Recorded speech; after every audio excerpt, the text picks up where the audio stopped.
KaraokeBooks. Moby-Dick, or The Whale. Herman Melville. Audiobook. Chapter 12. Biographical. Queequeg was a native of Rokovoko, an island far away to the west and south. It is not down in any map. True places never are. When a new-hatched savage running wild about his native woodlands in a grass cloud, followed by the nibbling goats, as if he were a green sapling. Even then, in Queequeg's ambitious soul, lurked a strong desire to see something more of Christendom than a specimen whaler or two. His father was a high chief, a king, his uncle a high priest, and on the maternal side he boasted aunts who were the wives of unconquerable warriors.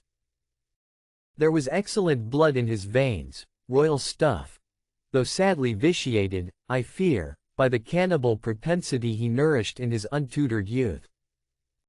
A Sag Harbor ship visited his father's bay, and Queequeg sought a passage to Christian lands. But the ship, having her full complement of seamen, spurned his suit, and not all the king his father's influence could prevail. But Queequeg vowed a vow. Alone in his canoe, he paddled off to a distant strait, which he knew the ship must pass through when she quitted the island.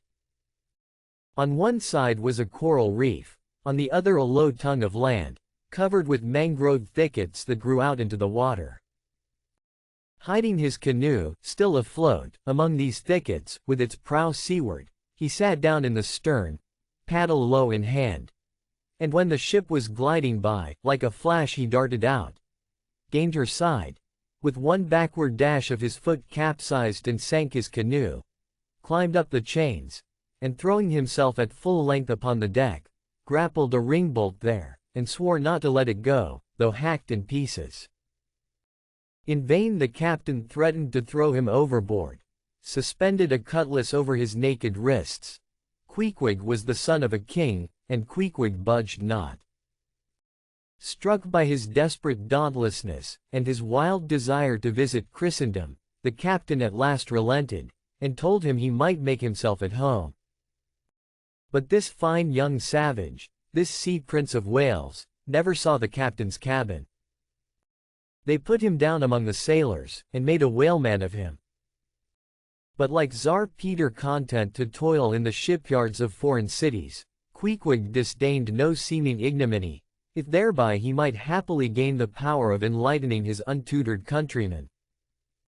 For at bottom, so he told me, he was actuated by a profound desire to learn among the Christians, the arts whereby to make his people still happier than they were, and more than that, still better than they were.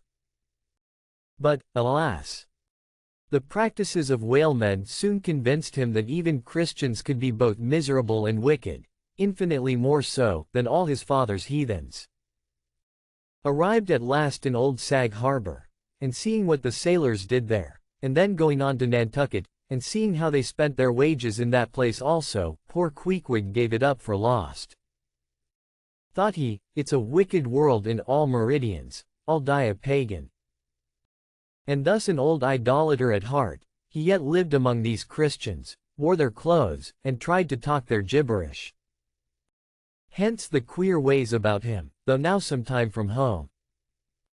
By hints, I asked him whether he did not propose going back, and having a coronation, since he might now consider his father dead and gone, he being very old and feeble at the last accounts. He answered no, not yet, and added that he was fearful Christianity, or rather Christians, had unfitted him for ascending the pure and undefiled throne of 30 pagan kings before him. But by and by, he said, he would return, as soon as he felt himself baptized again. For the nonce, however, he proposed to sail about, and sow his wild oats in all 4 oceans. They had made a harpooner of him, and that barbed iron was in lieu of a scepter now. I asked him what might be his immediate purpose, touching his future movements.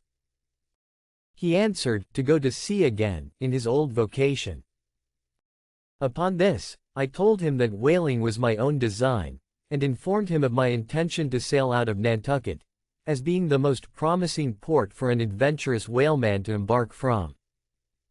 He at once resolved to accompany me to that island, ship aboard the same vessel, get into the same watch, the same boat, the same mess with me, in short to share my every hap.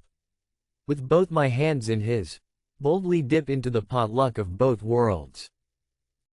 To all this I joyously assented, for besides the affection I now felt for Queequeg, he was an experienced harpooner, and as such, could not fail to be of great usefulness to one, who, like me, was wholly ignorant of the mysteries of whaling, though well acquainted with the sea, as known to merchant seamen. His story being ended with his pipe's last dying puff, Queequeg embraced me, pressed his forehead against mine, and blowing out the light, we rolled over from each other, this way and that, and very soon were sleeping. If you liked what you heard, please subscribe to the channel.